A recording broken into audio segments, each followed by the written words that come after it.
South Indian film association സിഫയുടെ പ്രഥമ സംസ്ഥാന സമ്മേളനം തമ്പാനൂരിലെ ചിത്തരഞ്ജൻ ഹാളിൽ വച്ച് നടക്കുകയുണ്ടായി. വാഴൂർ സോമൻ MLA സമ്മേളനം ഔപചാരികമായി ഉദ്ഘാടനം ചെയ്തു.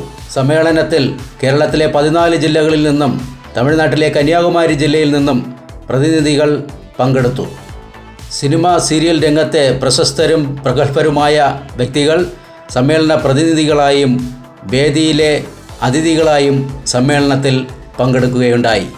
ലാൽജി ജോർജ്, ഗോപൻ സാഗരി, മീനാങ്കൽ കുമാർ, സുനിൽ മതിലകം, കുന്നമൂട് രമേശ്, അഭിലാഷ് ആൽബർട്ട്, പപ്പൻ പയറ്റുവിള, മുരുകൻ മംഗലത്ത്, AG രാജൻ, TPC വളയന്നൂർ, ഉഷ പയ്യന്നൂർ, പ്രതിഭ പ്രതാപ്, ലക്ഷ്മൺ, അജിത് ഊരുട്ടമ്പലം, രാജേഷ് അറപ്പുര, രാധാകൃഷ്ണൻ, ജോളിമസ്, ജിട്രസ് തുടങ്ങിയവർ സംസ്ഥാന സമ്മേളനത്തിലും സാംസ്കാരിക സമ്മേളനത്തിലും പങ്കെടുത്ത് സംസാരിക്കുകയുണ്ടായി.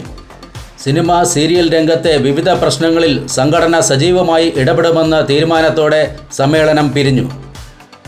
RS media 1 news desk, Thiruvananthapuram.